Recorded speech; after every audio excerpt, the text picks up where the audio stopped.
on Sky News Australia. This is the Rita Panahi Show. Good evening and welcome to the Rita Panahi Show. Coming up tonight, it's our biggest show yet. Douglas Murray joins me to speak about the continued right-wing wave across Europe. Also tonight, Sebastian Gorka, and he has a world exclusive for us. He knows who Trump's VP pick is. And Darren Grimes will join me with the latest from the UK. And we'll look at Lefties losing it, including whatever this is.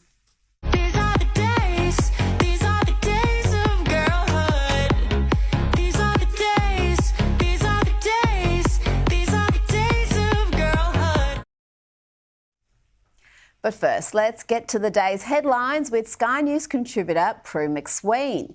Now, just a warning, this next story might be distressing to some viewers. Victorian taxpayers are being forced to watch their hard-earned money go towards more unmitigated trash being paraded as art, with the government-funded Rising Festival due to show a controversial theatre performance in which an artist will be drugged and penetrated in front of a live audience as part of the commentary on the spectre of sexual violence. The audience will be able to also see a live video feed of what is inside the unconscious artist's vagina as she simulates a post-rape forensic examination. Prue, you'd think a debt-riddled state that even the Labor Premier of New South Wales has today called a welfare state would find better uses for our money. You would, Rita, but, you know, they've committed to this social agenda, this wokeness where, you know, parking this kind of money is considered, you know, valiant, something that they should be doing. I mean, they're promoting this festival based on this rather atrocious and clearly cathartic experience that this artist, as we call her, who experienced this horrific event 10 years ago, and suddenly now we have her wanting to inflict this on people who will find it perhaps either very confronting, sickening, or of course those sickos who might find it triggering and, you know, something that they could find inspiring to do. So, you know, you just have to wonder, don't you, that a government like the Victorian government that has so lost its way would suddenly think that this is something to champion and throw its money at. I hope the Victorian people realise how ridiculous and ludicrous and obscene this is. If you want to do this, whatever your reasons are, and people want to go along and watch it, pay to see it, fine. But it's the use of taxpayer money that is just a massive no, as far as I'm concerned. Talking about New South Wales Premier Minns, this is what he had to say today about Victoria being subsidised by New South Wales. If the previous regime was in place, we would have got 94 cents in the dollar. Now we're looking at a situation where we're going to get 86 cents in the dollar, and a lot of that money is going to be sent to Western Australia, which is chock full of cash from the mining boom, or down to Victoria, which is now a welfare state receiving a whole bunch of money from the pockets of New South Wales families. Prue, that is fighting words right there for a Labor Premier to be calling a Labor state a welfare state. He knew what he was doing there, and I'm going to be very interested to see how this clash between New South Wales and Victoria unfolds. Well, it's ironic, isn't it? Because Labor is doing this in WA, parking out all this money because they want the WA vote. And so it's quite ironic that a Labor Premier is having a dig. But he's right. We have Victoria in this shocking state because they've demonised coal and gas, shutting it down, so they're not getting the commodity inputs that that the other states are getting, clearly, from the resource boom. And so now they've got their begging bowl out. And, of course, the rest of Australia is going to have to pay the price, with Albanese saying he's going to allocate and compensate another $5 billion to the rest of us. So what's going to suffer? Who's going to pay for all of this? It's just inept government, and that's what we have with Labor. Now, opposition leader Peter Dutton wants to outlaw crime for clicks videos as we battle a youth crime crisis. Many young offenders film and post their videos of violence on platforms like Snapchat and TikTok. They do it for clout, social media clout. He wants those who do that to face jail time. Prue, is that plan realistic? Typically, crime would be a state issue, not a national issue. Well, yeah, so maybe he's testing the waters. Obviously, he knows that it is an issue that's affecting every state, and it's also an Achilles heel of the Albanese government, particularly in the Northern Territory, but with Labor governments all around the country. Clearly, we have an issue. These kids are posting these videos because, you know, it gives them some sort of self-esteem. But I liked David Littleproud's idea of doing some sort of divergence plan where they take these kids, put them out in a remote Australia, teach them a skill and teach them some self-respect and away from harm's way in their home environment. So I think it's a good idea and it should be investigated. Now, former Prime Minister Malcolm Turnbull has scored an own goal. If you look at this post about nuclear energy, he is very much pro-renewables, we know that, and he previously has called Peter Dutton's nuclear push bonkers. That he posted this on X. He said nuclear reactors do not firm up renewables. Solar and wind are intermittent, depending on sunshine or wind to make electricity, but we have them in great abundance. To firm them, we need flexible, dispatchable sources of zero-emission energy, such as pumped hydro, batteries or green hydrogen. Nuclear reactors cannot turn on and off, ramp up and down like hydro or batteries can. Nuclear reactors generate continuously. Oh, this rerun of the climate wars is yet another example of history repeating itself, first as tragedy and then, as we see today, as farce. Prue has said the quiet bit out loud there. Nuclear reactors generate continuously. They provide reliable, continuous energy, which makes renewables obsolete. Maybe he'd raided his wine cellar when he wrote this this tweet. It's so bizarre, as you say. I'm not suggesting that. No, well, maybe not. But I mean, he clearly has got something weird going on in his brain about this because, you know, it is an own goal. We know that his prize, Snowy 2, was, is a total disaster. We have it, overblown by $10 billion and counting, and it's so late in terms of when it was supposed to be in action. So if we're relying on his hydrogen energy and his other, brain trusts, well, then we're in trouble, aren't we? And nuclear power is the best option, and we all know that. Wind and solar is not going to be a reliable source of energy for us, and we need to go for the zero net emissions of nuclear. It's as simple as that. It is, but there are many people who've invested heavily in renewables who would be very much against that option being explored further. Now, famously unfunny US talk show host Stephen Colbert, he has his own nightly program and he has now weighed in on this Kategate scandal. He has gone a little bit rogue, Prue, suggesting the Photoshop fail could be related to Prince William's alleged affair. Have a look.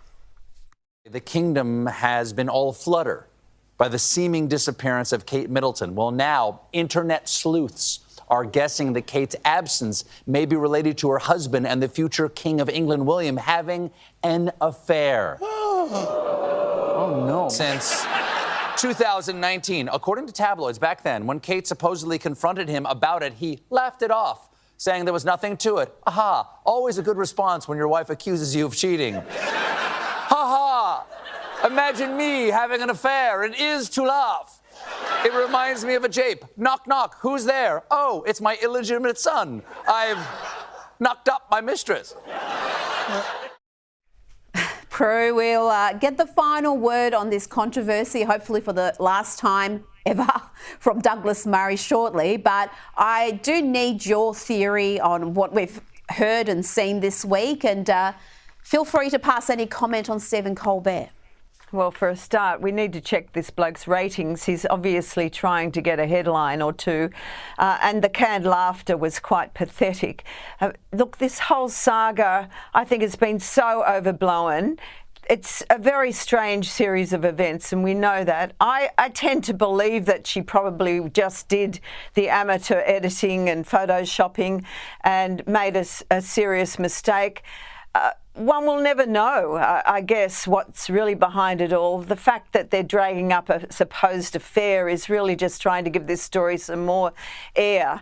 And I just find it really pathetically sad that they're doing it. But the palace has clearly got to do something about, clearing up or, I don't know, making sure that we all understand what's going on with Kate, because it's a mystery and it's going to go on, this conjecture, until we do have an understanding of, what was her health issue, when is she coming back to royal duties, and let's not scrape the bottom of the barrel with all these theories. It's just myths. It's pathetic.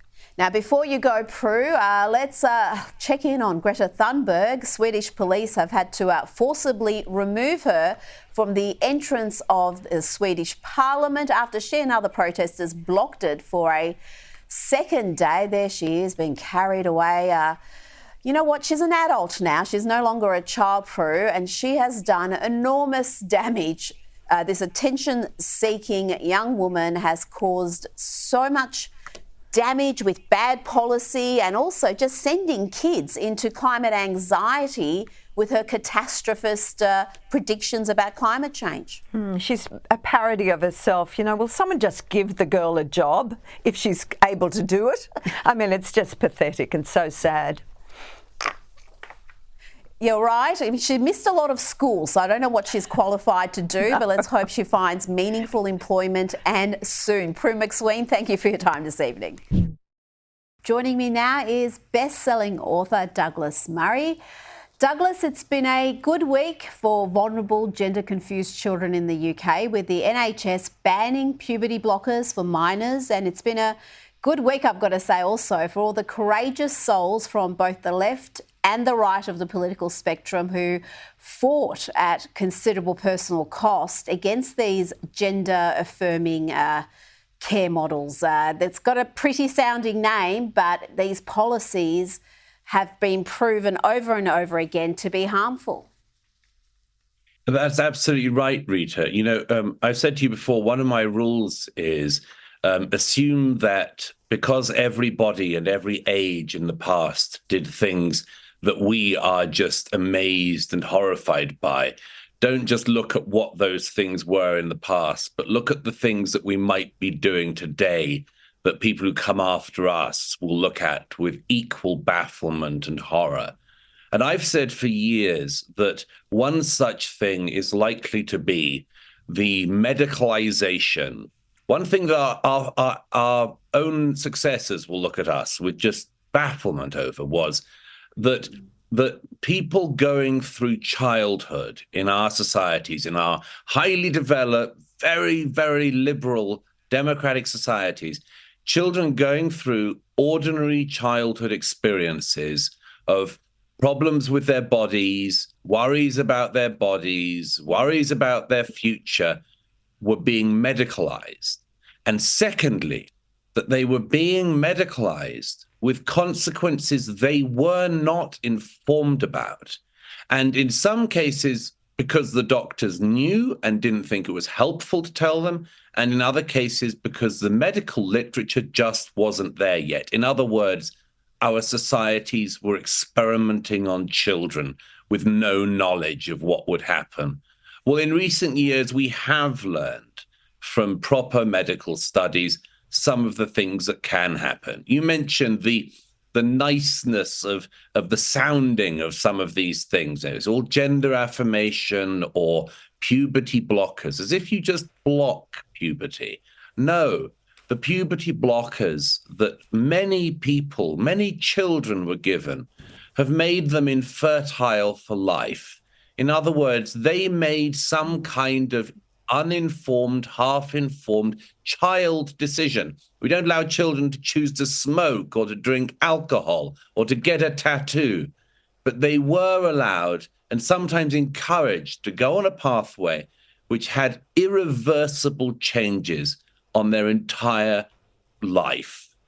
And so, yes, as you say, maybe it is a moment when sanity has returned. But Douglas, as we've been saying on this program for some time, Australia is fast becoming an outlier. We're blindly following the gender affirming model without any thorough investigation of the many harms identified in the UK. It's really a question of political courage, and sadly our supposedly conservative politicians in this country lack the backbone to push back against this ideology. Now, Douglas, I want to ask you about Scotland. What is happening in Scotland? They've passed a new hate crime bill that will create new offences of stirring up hatred against protected groups, with even conversations that take place in the privacy of homes around the dinner table now under the law. So a person could be charged with a hate crime for something they say during a dinner party. Something to look forward to, Douglas? Yes, absolutely. Book your tickets to Scotland now, Rita. It's an extraordinary thing, not least to happen in the country that of all the Enlightenments gave us what I regard as being the greatest of the Enlightenments. Scotland produced some of the finest philosophers of the 18th and 19th centuries. They gave us free markets, free thought, and much more. To see Scotland, my own Scotland, reduced to this is really pitiful. And, there's a lot to be said for it. But one thing, of course, Rita, is people try out ideas around the dinner table. People make jokes around dinner tables, and people have a laugh around dinner tables. And as I say, they form ideas. They try things out. That may be different from speaking on air or speaking to a rally. It is different. Now, whether or not anything on air or to a rally at an event should be policed is quite a separate question. I don't think it particularly should. But around a dinner table, the amazing thing about this, Rita, is that all of the people who would do this, we have to ask that same question that my late great friend Christopher Hitchens beautifully put in Toronto in 2006, when the Canadian government was pushing through speech laws that would police the speech of Canadians, which is essentially the question is, who would you nominate to be the person in your society so right, so correct, so just, and so good that they could decide what you or I or anyone else is allowed to think and read, and on this occasion, say around our own dinner table? Who's your nominee? Do you have anyone? I don't have anyone, Rita. I could never come up with such a person. There are brilliant people. There are kind people. There are well-read people.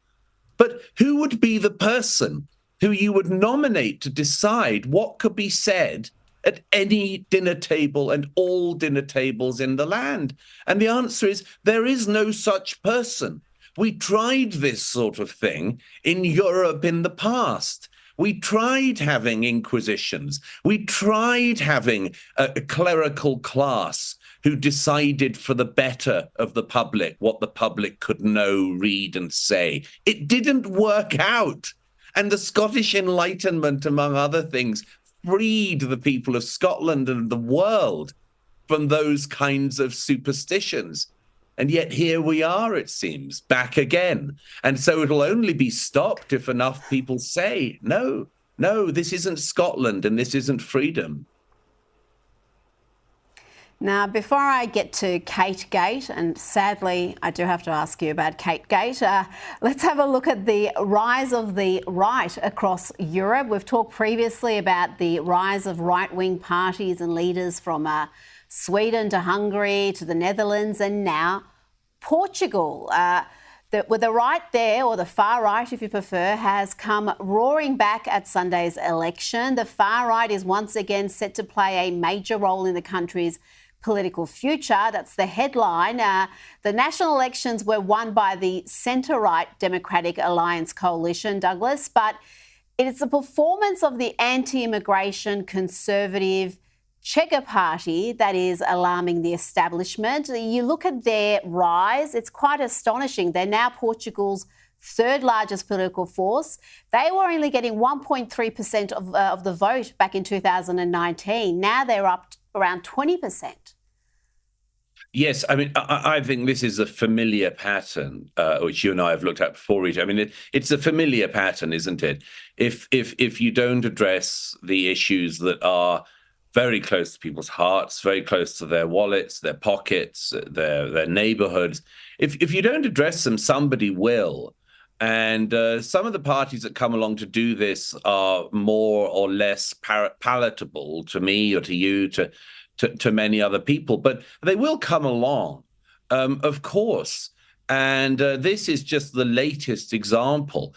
Portugal, actually, it's very interesting. I haven't been there for a few years, but when I was last there, I noted that although Portugal gets quite a lot of people coming through it through illegal migration routes, a lot more leave to go north than in certain other countries in Europe. Britain, for instance, people tend to stay. So it has its own challenges, but even those challenges it faces, which are less than some of the Northern European countries and are far less than, for instance, America at the moment, they themselves are revolting against this system. And I would just, as always, beg the political class to listen to that and to take it seriously and not to denounce it and not to dismiss every critic and every voter as far right, because they have a concern which, frankly, 10, 20, or 20 years ago was a concern that left-wing politicians uttered before the ballot, which centrist politicians uttered at the ballot, which Barack Obama said and Bill Clinton said in America. People have pathologized what used to be perfectly mainstream views and tried to make them all far right in recent years. And it's to the enormous detriment, actually, of the centrist parties. You've been warning about this for many years yourself personally, The Strange Death of Europe. People who've read that fantastic book would know about these trends well. Now, I hesitate to ask you about this rather frivolous story. Only one could argue it's not as frivolous as it first seems. What is your take on the Kate Gate fake photo scandal? It has caused an almighty media storm. We've even got academic journals here in Australia writing about it. Every mainstream media outlet is crazy about it. Firstly, do you believe that Kate is responsible for those 16 editing errors that were identified, at least 16? What do you make of this bizarre story? I can't understand it at all, Rita. I have to admit, I can't understand it at all. Maybe you can explain it to me. I just don't get it. First of all, the analysis of the photo, the minute it came out, I couldn't understand. It just seemed to me to be a happy family photo. But then what is this photo editing thing, Rita? I've got to ask you. What are the changes? What are the changes? Because, I mean, if the allegation is, I don't know, that Kate looks totally different and she's edited herself, I suppose that makes sense. But they seem to be saying that all the photo is edited in different ways and people's legs are crossed in ways they wouldn't. I don't know. I don't quite know what people are trying to imply, and I wish they'd come out with it. It's baffling to me. The one thing I would say is that it is probably a good example of why people in the public eye, particularly very prominently in the public eye like royals, should be very careful about acceding to demands to sort of show themselves. If the Princess of Wales is ill, she clearly has been ill for some time. If this is the case, then it's probably best just to say, that remains the case and not to release photos that have to be returned because they've been edited in some way.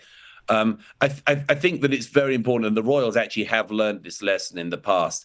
It's actually very important not to accede to too much public pressure when there are private matters at stake. And if I was giving them advice, I would say, first of all, just try to bear in mind that you need to recover in your own time. Don't release photos, and don't unleash this blizzard of speculation online, because I've seen people go into sort of all sorts of mad corners, Rita, as I'm sure you have.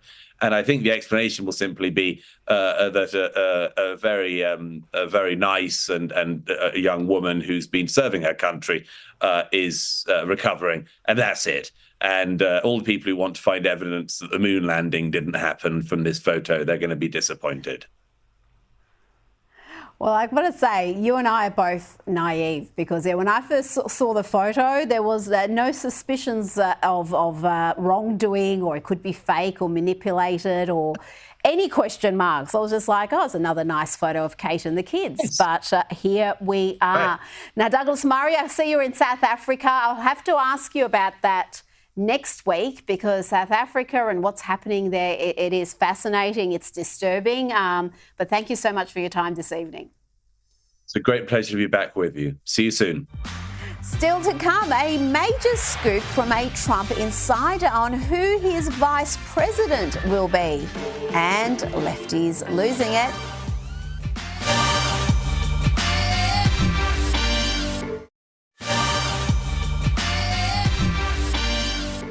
Welcome back, and now it's time for Lefties Losing It.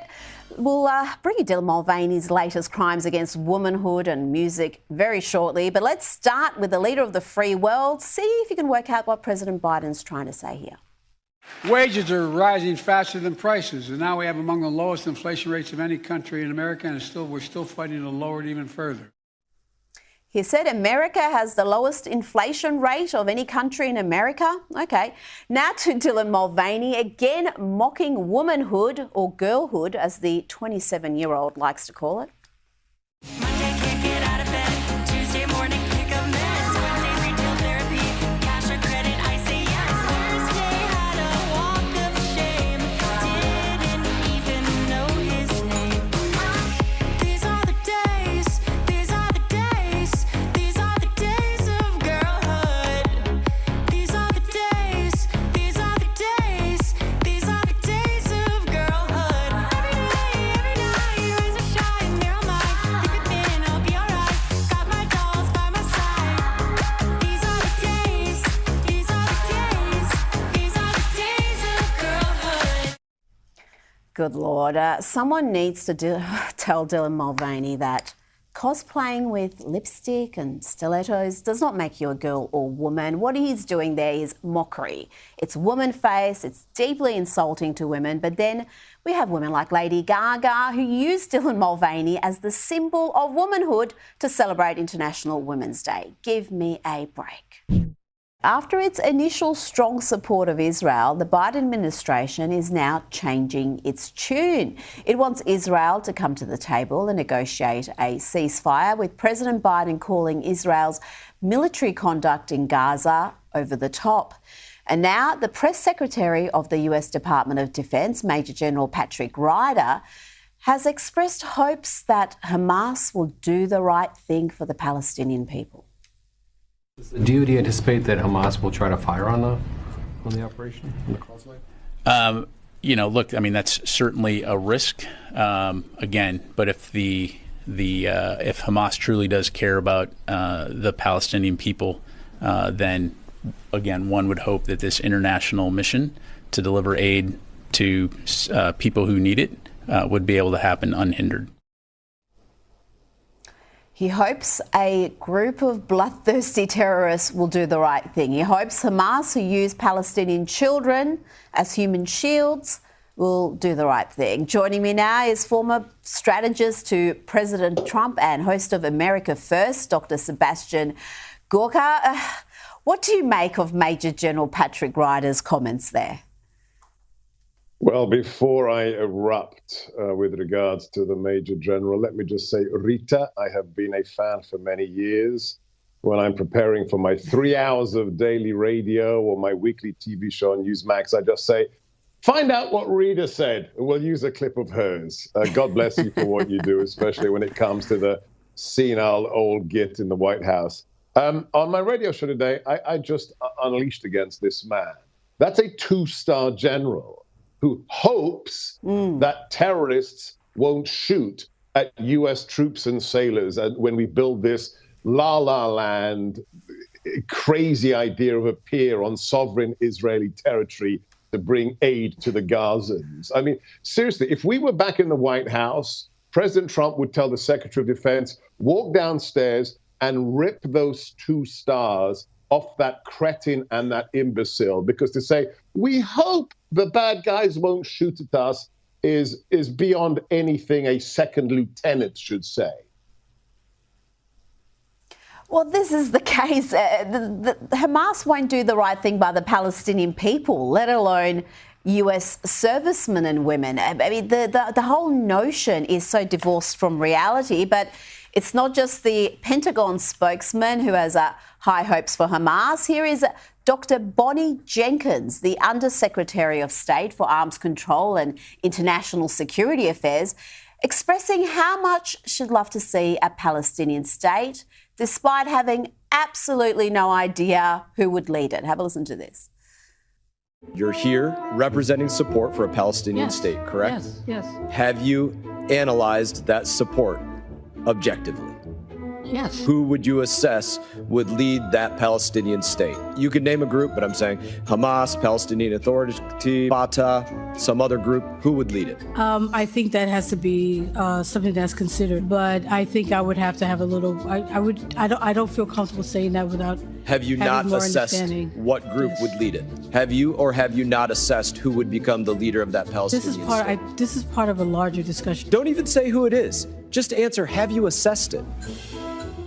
Have you assessed who would lead it?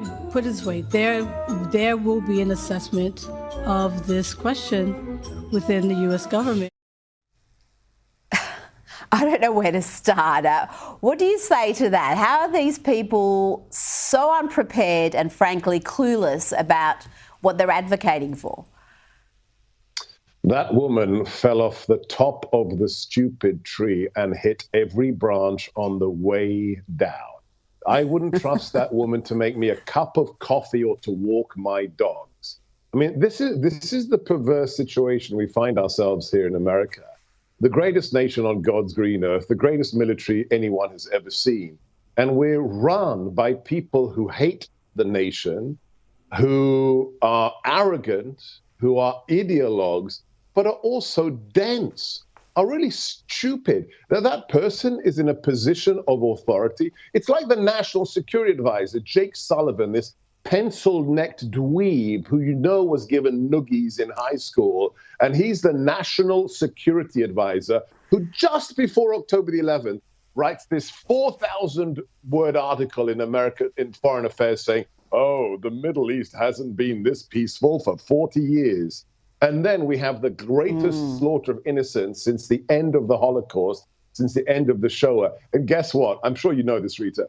Foreign Affairs, left-wing, rag, allowed the National Security Advisor to go back into the website and delete the passage where he said, everything's great and Biden stabilized the Middle East. It's like George Orwell, you're memory holing the truth about what Biden has created in the Middle East. It's Ukraine, it's Middle East, it's disasters in Afghanistan. That's because these people are cretins and they're also arrogant. Well, this is something that President Trump never got the credit he deserved. His dealings across the board, when you look at whether we're talking about North and South Korea, the Middle East, China, the Russian-Ukraine issue, when he was in the White House, all those areas were in much better shape than they are now. The Biden White House's foreign affairs disasters are too many to mention here, starting with the botched Afghanistan withdrawal, which, again, there was really no accountability for that, was there? Not only was there no accountability, the Secretary of Defense, Lloyd Austin, who recently just disappeared for 3 weeks and didn't tell anybody that he's going into hospital, on the floor of the Congress, when asked about the disastrous surrender of Afghanistan, the 13 servicemen and women who were murdered by ISIS at Kabul airport the day we left, he said, quote, "I have no regrets about how we left Afghanistan." Can we just compare that to our time in the White House? When President Trump, my boss, was in the Oval Office for 4 years, Rita, we had no new wars. China was in its box. Putin was in his box. Proudest moment in my career was when we walked into the Oval, me and Steve Bannon, and we told the president, this is why the Iran deal, Obama's JCPOA, has to be killed now. And we did that in front of the whole cabinet, and the president said, thank you, gentlemen, I am going to pull the plug on Obama's Iran deal. 4 years of peace. And then what happens? Along comes what my buddy Dan Bongino calls the rotting bag of oatmeal in the White House. And we have disasters in Afghanistan. We have invasion of Ukraine for the second time, because the first time was under Obama. Let's not forget Crimea. And then we have the October 7th massacre in the Middle East. Can we just get President Trump back for not just the American people, but for the safety and stability of the world? I like it when we don't have wars in multiple regions of the world. I'll vote for that. Oh, well, according to the polls, a lot of other people are going to vote for that as well. And the polls also are showing that Joe Biden's losing support among minorities. More Hispanic voters are now backing Trump than Biden, according to the latest polls. And even the Democrats' black vote is showing signs of fracturing. So with all that in mind, have a look at this new campaign ad that has just been released by the president. Let us choose America. Today is a day of call to action. With your voice, with your power, with your vote. Come November, we will vote in record numbers. And we can do it. It's within your power to do it. Are you ready? Are you ready to defend democracy? Are you ready to protect our freedom? Are you ready to win this election? Sebastian, looking at the full video, you would think America is a minority white country. The video has Biden visiting a black church, Hispanic families, Asian-owned businesses, shaking hands with people of every skin colour under the sun. Is this a sign Biden White House is really spooked by these polls showing that minorities are turning to Trump? Oh, utterly. Utterly. Remember, this is the candidate who said when he was running for the presidency, Biden was on a podcast with a famous black podcaster who said, quote, if you don't vote for me, you ain't black. I mean, this is the bigotry of the Democrats, the party that was responsible for the KKK, the party that was the party of the segregationists. That's Joe Biden's Democrat Party. And we now have, I mean, the figures, Rita, that you're quoting, are historic. Allegedly, 26% of American black voters are on Donald Trump's side. If that actually pans out in November, the modern Democrat plantation, the political plantation, is busted. The idea that a demographic that has voted for the Democrats for 60 years and gotten nothing is saying, okay, we've woken up, we're going to vote for President Trump, then they will emancipate themselves politically. The Hispanic figures by themselves should spook the Democrats, the party of the minority. But as you know, as the cool kids say, people are getting red-pilled, and they are getting red-pilled in the tens of millions. And they've had it with a party that panders to them, does nothing for them, and is actually, let's be honest, anti-American. Now, before you go, I have to get your tip about who is going to be the Veep. You are close with the former president, you're close with the Trump camp. Give me the top three in your reckoning. You've put me in a real tough position, Rita, because I have been told who the candidate is and I've been sworn to secrecy. Let me just tell you, it's a great pick. It's a friend of mine, and it's somebody that nobody is talking about. Now, that doesn't mean the president can't change his mind, but the guy he's chosen is a great choice. We'll wait and see. But at the end of the day, it's going to be a binary choice. Do you want the senile old bag of rotting oatmeal, or do you want President Trump and America to be great again? So Veeps are, Veeps are Veeps. But at the end of the day, it's Biden and destroying America, or it's President Trump and loving America. Oh, it has been such a pleasure to speak with you. We love your work. Thank you so much for your time this evening. God bless. Thank you, Rita. Keep doing what you do. You heard that. Sebastian said he. So we know the VP, Trump's VP, is not one of the female front runners, not Governor Huckabee Sanders or Governor Nome or outsider Tulsi Gabbard.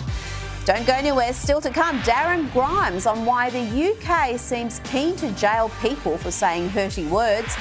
And is Nigel Farage set for another big political comeback? That's next.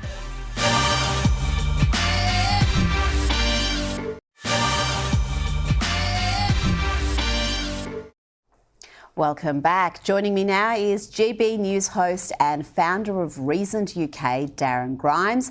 Darren, we are learning more about Sam Kerr's racism saga, including details of the Matilda's captain spending the night in a London cell after an alleged incident with a London police officer. She has been charged with racial harassment of a police officer for allegedly calling him a stupid white bastard.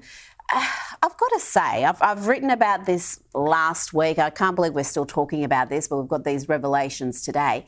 Is this normal in Britain to be arrested for saying hurty words and then actually spend time behind bars and then to have the matter drag out in court for years? I think these laws are absurd, but Sam is a bit of a anti-racism campaigner, so maybe she agrees with them. But I've got to say, I find this whole notion of wasting the court's time dealing with a matter like this absurd. Yeah, absolutely. And we see this time and again. I mean, you can even receive a non-crime hate incident in this country for, well, basically you're being accused of something that isn't even a crime. So it's probably one of those, Rita. It's probably going to end up as one of those. It's an ongoing court case, of course, but I'm just absolutely perplexed.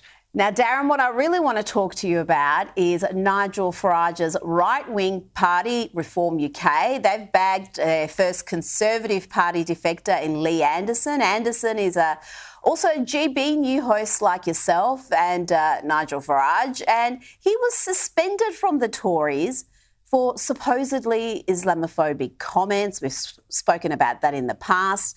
Now, is this a big win for Farage, and can he still be a big political force in the coming election? Oh, absolutely. This is a massive win for Farage. You know, Lee Anderson is known as the Red Wall Rottweiler. That's the former Labour parts of the country that drew overwhelmingly for the Boris Johnson's Conservative Party back in 2019.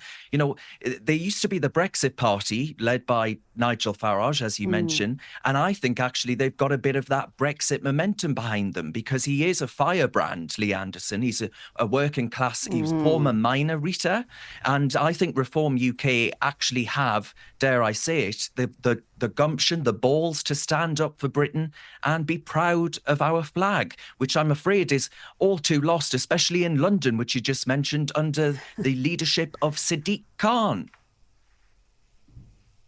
Yes, and talking about the flag, Sky News UK, not us, they seem to be rather triggered by the mere appearance of the Union Jack. Have a look at this. Seeing pictures from the preparations for a press conference from the Reform Party of Great Britain there, the Union Jack being rather a giveaway. as to what they think about things. Oh, it's a giveaway, Darren. What does that mean? The Reform Party is proud of being British? Like, what is so triggering about the Union Jack? It is absurd, and it does feel absurd being sat on Sky News Australia right now, taking the mickey out of the UK's Sly News alternative, because these are identity politics obsessed numbskulls, frankly, Rita. They're getting their knickers in a twist over the sight of a Union Jack, and ultimately, Sly News can't seem to handle the fact that they described it as a giveaway. Well, what does that mean? For sinister thoughts? I've got news for you, snowflakes, right? Most of us in this great nation of ours, we're pretty proud of the flag. We aren't clutching our pearls at the sight of it. The United Kingdom isn't some dark, menacing threat, right? It's a beacon of freedom, of democracy, of prosperity. But these are woke lunatics at Sly News. They're so far up their own bottoms, Rita, that they can't see beyond this identity politics nonsense. To them, we're just a miserable little island full of racist, backward, Brexit voting gammons forever tainted by our past. And I frankly say, well, balls to that, because that's why people are flocking to parties like Reform UK. We're sick to the back teeth of being told to be ashamed of our country and our history, right? We want to actually celebrate the sacrifices our ancestors made to build a nation, a project like Britain, and not flagellate ourselves every 2 bloody minutes because some liberal muppet at Sly News says we should. We need to be more like Sky News Australia, Rita. A bit of bloody common sense is what we could do with in this country. Well, maybe we should just be broadcasting Sky News Australia directly into the UK. That would solve all these problems. I agree. Now, finally, Don't tell my boss that. No, between us. I want to play you a clip from the BBC. Author Peter Hitchens gave the audience there a bit of a reality check about net zero. Have a listen. Now, if you want to live in a country with net zero, if you want to live in a country where nobody can afford to heat their house, where people have incredibly expensive and largely non-functioning heat pumps inflicted on them, if you want that kind of thing to happen to you, if you want lots of people to lose their jobs because there's no energy, if you want to be cold all the time, if you want the computers which make life possible in practically every form of life to shut down every so often, then carry on believing that the demand to go for net zero, to keep it in the ground, is intelligent and thoughtful. Might be the first time the BBC audience has heard that perspective. He also spoke about how many new coal power plants China and India are building every week. It's refreshing to actually see a different point of view. And it's very much a mainstream point of view that should have far more prominence on the national broadcaster. Absolutely, because once again, Rita, right, we in this country have gone far further than the sensible Australians have, because the government right now has just had to admit it's made a mistake in banging the drum against gas power stations, because we're now having to build more. Rishi Sunak announced that this week. It's a bit of a that escalated quickly moment, and we're all saying, you thick wazzocks, of course we knew this would happen, right? We need gas to power our homes, to heat our homes. And here's the thing that's been absolutely nagging at me for such a long time now. The whole net zero rush is ending up being a raw deal for the people that the Conservative Party was meant to represent in 2019.